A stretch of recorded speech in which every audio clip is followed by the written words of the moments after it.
Hola, ¿qué tal amigos? Estamos con la guía DIEMS 2023. Vamos ya con la parte de la democracia en México. Todavía estamos en entorno social, pero con este video terminamos entorno social y en el siguiente sería ya ciencias naturales. Vámonos a ver el video.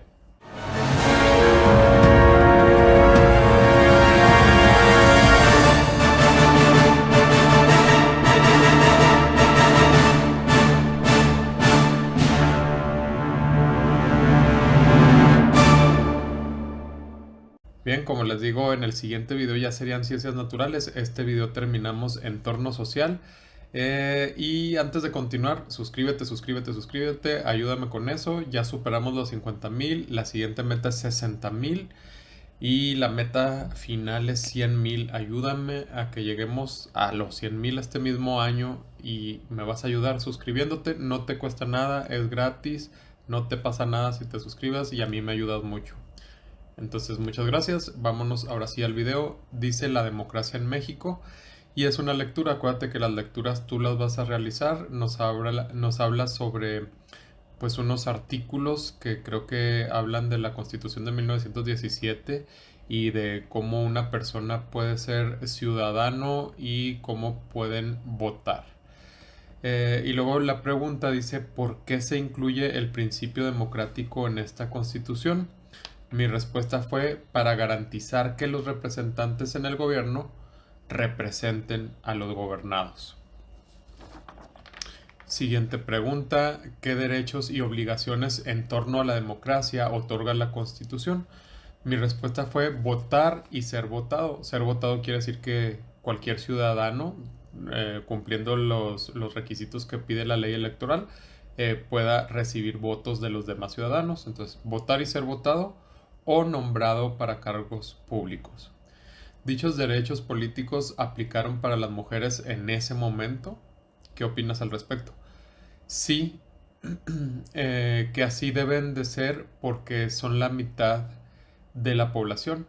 Ok, dice, dichos derechos políticos aplicaron para las mujeres en ese momento, que si las mujeres podían votar y ser votadas en ese momento, mi respuesta fue que sí, y ¿qué opino yo al respecto? Que así debe de ser porque las mujeres son la mitad de la población y tienen derecho a elegir quién las represente. Luego, ¿en qué año se establece el voto femenino en nuestro país? En 1953. Por eso me quedé pensando ahorita que le puse que sí. Este, mi respuesta fue que sí porque las mujeres, miren, vamos a leer lo que dice el anterior. Dice el artículo 34, son ciudadanos de la República todos los que teniendo la calidad de mexicanos reúnan, además de los siguientes requisitos, haber cumplido 18 años siendo casados o 21 si no son casados, tener un modo honesto de vivir, votar en las elecciones populares, son prerrogativas del ciudadano votar, poder ser votado, ok, todo lo que describe y en ninguna parte hace una excepción de que las mujeres no puedan. Sin embargo, en la práctica no podían hacerlo, sino hasta 1953 fue que lo pudieron hacer. Entonces, ¿en qué año se establece el voto femenino en nuestro país? En 1953. Además de la Constitución de 1917, ¿qué otras constituciones se han implementado en México? Ahí vienen 3 espacios, pero en realidad fueron 5 constituciones. A lo mejor en esos 3 espacios puedes poner las más recientes, que sería la de 1824, la de 1836 y la de 1857, antes de la de 1917, que es la que ya te mencioné ahí.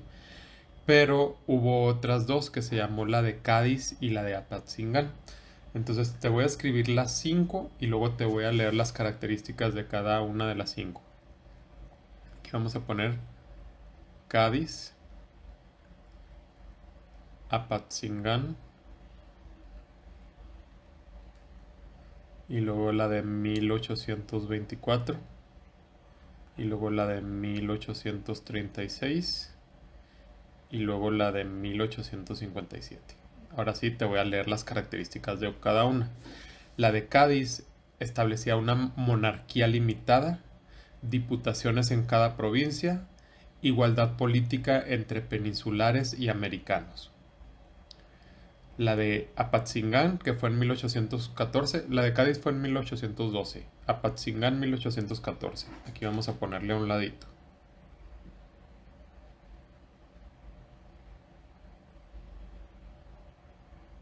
Ok. Características de la de Apatzingán: soberanía popular, órganos estatales, solo fue obedecida en territorio insurgente. Ahora la de 1824: Estado federal con provincias autónomas, cámaras de diputados y senadores, Suprema Corte de Justicia. La de 1836 limitó el derecho del voto y ejercicio de cargos públicos y tenía un supremo poder conservador. La de 1857 establecía el federalismo, la república representativa, el derecho al voto desde los 18 años y la protección a los derechos humanos. Dice que enlistemos los elementos de las constituciones de 1824 y 1857 que se conservaron en la de 1917. Ahí te van. Cámaras de diputados y senadores, Suprema Corte de Justicia, federalismo, república representativa, derecho al voto desde los 18 años y protección a los derechos humanos. Página 178. ¿Qué mecanismos aseguran el desarrollo de un sistema democrático en México y cuándo surgieron? Las elecciones. Las elecciones es el mecanismo que asegura el desarrollo de un sistema democrático en México. Las elecciones. Y surgieron en 1911. ¿Qué obligaciones tiene el Estado mexicano dentro de este proceso? Organizarlas y garantizar que sean libres y justas. Organizar las elecciones y garantizar que sean libres y justas. En el siguiente ejercicio coloca dentro del paréntesis la característica que le represente. Tenemos nada más dos opciones. La 1 es obligaciones del Estado y la 2 es derechos de las personas. La voluntad del pueblo como base de la autoridad del gobierno es derechos de las personas. Abstenerse de medidas extraconstitucionales y permitir elecciones periódicas, obligación del Estado. Un sistema de organizaciones y partidos políticos diversos, obligación del Estado. La igualdad de acceso a la educación es un derecho de las personas. Y luego viene aquí una lecturita de los principios, procedimientos y mecanismos de la democracia. Acuérdate, esos hay que leerlos. Yo voy a esta parte donde vienen palabras en un cuadro y hay que ponerlas a ver si pertenecen a los principios y valores de la democracia, a los procedimientos o a las instituciones y organismos autónomos. Te voy a enumerar aquí las que son principios y valores. Ahí van, La división de poderes, la soberanía popular, el pluralismo, el bien común y la solidaridad, la representación mayoritaria y el voto universal y secreto. Son 1, 2, 3, 4, 5, 6. Ok, aquí van 6. Vamos a ver si los localizamos aquí. División de poderes, soberanía popular, pluralismo, bien común y solidaridad, representación mayoritaria. ¿Dónde está? No la encuentro. Ok. Voto universal y secreto. Aquí está. Ok, esas que subrayé son las que van en los principios y valores. Vamos con los procedimientos. Toma de decisiones. La voy a poner así, onduladita. Voto universal y secreto también, y la puse en las dos partes. rendición de cuentas, diálogo y construcción de consensos, y hasta, no, y revocación de mandato también. Esos que puse así van aquí. Y acá puse los que puse así. Y luego instituciones y organismos autónomos. La CNDH, que es Comisión Nacional de Derechos Humanos. Le voy a poner rayita al inicio y rayita al final. El Tribunal Electoral del Poder Judicial de la Federación. Y partidos políticos. El INE. Y nos faltó mayoría. Ese será principio y valor o procedimiento. Principio y valor sería mayoría. Lo ponemos en la primera columna. Entonces los que están subrayados más recto van aquí. Los que están subrayados así con zigzag van aquí. Y los que están subrayados principio y final van aquí. No me pongo a escribirlos porque pues me llevo más tiempo y aparte así en digital, si normal escribo medio feo, digital estamos peorcito. División de poderes: el ejecutivo, que lo ostenta el presidente; el legislativo, que son los diputados y senadores; y el judicial, que son la Suprema Corte de Justicia, los magistrados, jueces federales, magistrados y jueces locales. Investiga sobre los orígenes históricos de los siguientes conceptos y colócalos en el recuadro. Ahí te va sobre la democracia. Origen histórico. En la antigua Grecia, en Atenas, en el siglo V a.C., los ciudadanos participaban votando en asamblea en la toma de decisiones políticas. El poder ejecutivo: en la antigüedad, los reyes, emperadores, etc. tenían este y los otros poderes como poder independiente. Surge tras la Revolución Francesa en 1789. El poder legislativo: en el Imperio Romano había concilios, antecedente de los actuales parlamentos. En la República Romana se originó el Senado tras las revoluciones americana y francesa. Se definió el poder legislativo. Y el poder judicial: en la antigua Grecia existía el equivalente al actual tribunal judicial. Tras la Revolución Francesa se definió como poder independiente. Y luego viene la evaluación, que dice: lee cuidadosamente cada pregunta y subraya.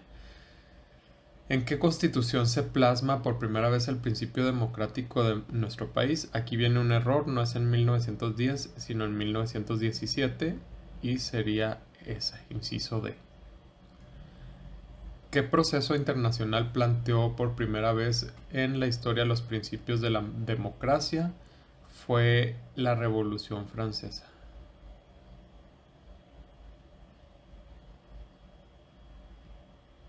Son elementos del procedimiento democrático. Aquí vamos a subrayar dos, porque son tanto el voto y la revocación del mandato como los límites del poder público y la legalidad.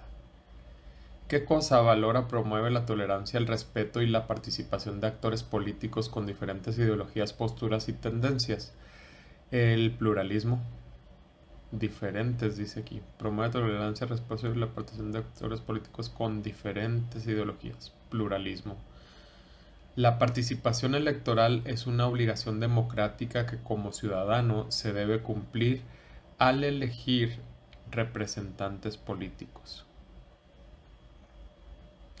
¿Qué necesitas reforzar para identificar los principios, mecanismos y procedimientos de la democracia en México? Pues tenemos que tener buenos conocimientos sobre la Constitución Política de los Estados Unidos Mexicanos y la legislación electoral. Esas son las dos: Constitución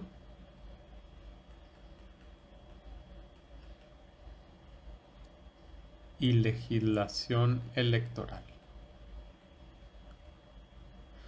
Con esto terminamos esta sección y aquí mismo en este mismo video seguimos a la última parte de entorno social que se llama las instituciones del Estado mexicano. Viene ahí 3 sucesos o eventos que ocurrieron: la Guerra Sucia en México, el terremoto de la Ciudad de México en 1985 y la caída del sistema en las elecciones de 1988. Viene ahí de qué se trató, hay que leerlo ustedes por favor. Y luego viene unos renglones donde tenemos que haber analizado lo que leímos y aquí explicar por qué ocurrieron de esa manera y qué tienen en común. La respuesta que yo di fue: es posible que hayan ocurrido así debido a la falta de un organismo especializado que se encargara de organizar, defender y garantizar resultados. Y luego viene otra lectura en donde nos dicen, nos habla de las instituciones, pues. Y luego en la siguiente página dice: responde por qué es importante la creación de instituciones públicas y organizaciones sociales. La respuesta es para promover y defender los intereses sociales comunes a pesar de los tiempos, partidos y gobiernos. Ahí estamos hablando de instituciones como el Instituto Nacional Electoral o como la Comisión Nacional de Derechos Humanos o de prevención de desastres. Así, todas esas son instituciones que deben de existir para que velen por esos intereses de todos los mexicanos. Entonces te leí ahí la primera respuesta. La siguiente es que completemos este cuadro con la información que se nos solicita. ¿Por qué se creó y cuál es el propósito de la CNDH? Se creó para defender los derechos humanos de México, de los mexicanos. Y su propósito es garantizar los derechos humanos de los mexicanos. El INE, antes IFE, se creó para que existiera una institución imparcial que diera certeza, transparencia y legalidad a las elecciones. Y su propósito es promover y organizar elecciones libres y justas. Protección Civil se creó por la necesidad de un organismo especializado en prevención y atención en emergencias. Y su propósito es prevenir y atender emergencias. La Secretaría de Educación Pública se creó para lograr una educación nacional y dar acceso a todos a ella. Y su propósito es ofrecer educación pública gratuita a todos los mexicanos.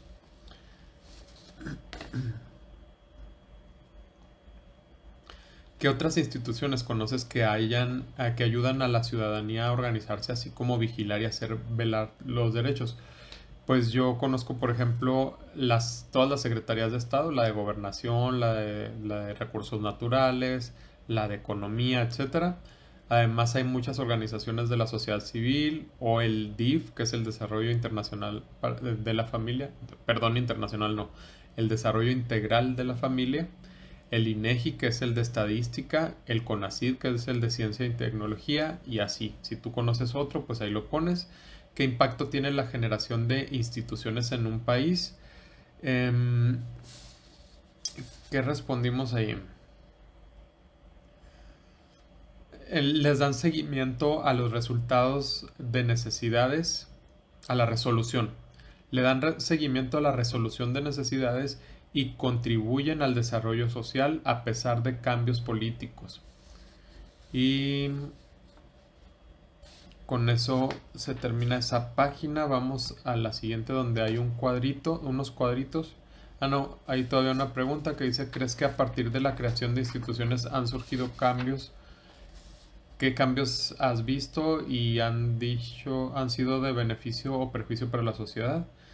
Mi respuesta es que sí. Por ejemplo, ha habido alternancia en el poder y los desastres se pueden alertar y prevenir. Y luego tenemos unas imágenes y nos preguntan que qué situación está ocurriendo y qué propuesta tendríamos para evitar o solucionar. La primera es un genocidio, o sea, matanza de personas. Yo así le puse, ¿verdad? No sé si en realidad sí los vayan a matar, pero están sometiéndolos. Parecen ser estudiantes porque se ven todos jóvenes. Y, y sí, porque abajo dice 2 de octubre del 68, fue cuando mataron a muchos estudiantes, entonces es un genocidio. Propuestas mías para evitarlo: la justicia social, el diálogo y la tolerancia. Y luego tenemos acá en esta de acá como un soldado enfrentándose a mujeres indígenas. Yo le puse guerrillas y sería la justicia social y la legalidad lo que yo recomendaría. Ustedes recomiendan también lo que a ustedes se les ocurra. Y luego tenemos desaparición, personas desaparecidas. Mi, mi idea, que la propuse desde el año pasado en la guía, que está muy curiosa, sería chips subcutáneos con GPS. O sea, sí, pues literal que te pongan un GPS así chiquitito, que ya existen, y con eso se puede localizar. Claro que sería para localizar, pero en realidad no deberían ni siquiera desaparecer. Entonces también tiene que ver con la justicia, con el respeto, la tolerancia, etcétera. Y luego tenemos un terremoto, desastres después de un sismo. Y lo que yo propondría sería una ingeniería civil eficiente para que, como en Japón, que ni siquiera se caen los edificios, eh, ingeniería civil eficiente, rigidez en aprobación de proyectos, o sea que los gobiernos no aprueben proyectos que no cumplan todas las medidas de seguridad que garanticen que no vaya a haber estos tipos de desastres. Y luego dicen, esta institución se creó en 1921 con el objetivo de incluir a los distintos sectores sociales. Ya casi terminamos, así que suscríbete, suscríbete, suscríbete. No te vayas de este video sin suscribirte. Acuérdate que es gratis y acuérdate que me ayudan mucho con eso. Suscríbete. Con el objetivo de incluir los distintos sectores sociales en este proyecto de instrucción como una apuesta de mejoramiento social. Mi respuesta fue la Secretaría de Educación Pública. Son características de una institución pública, excepto cuál. Pertenecen al Estado, es así. Es esta. No tienen un régimen jurídico propio. Las secretarías del Estado o instituciones públicas. Y brinda un servicio a la sociedad y están deslindadas de la Constitución. Tienen régimen jurídico propio, deslindadas de la Constitución. Creo que es esa, que excepto que tengan un régimen jurídico propio. Y luego 3. Es un órgano del Estado creado con el objetivo de prevenir y eliminar la discriminación, avanzar en la inclusión social y garantizar el derecho de la igualdad en México. El CONAPRED, que es el Consejo Nacional de Prevención de la Discriminación. Y con eso terminamos. Espero estarte ayudando. Ya en el siguiente video vamos ya a comenzar con la parte de biología de ciencias naturales, así que vámonos al siguiente video y no te olvides de suscribirte. Éxito en tu examen, nos vemos.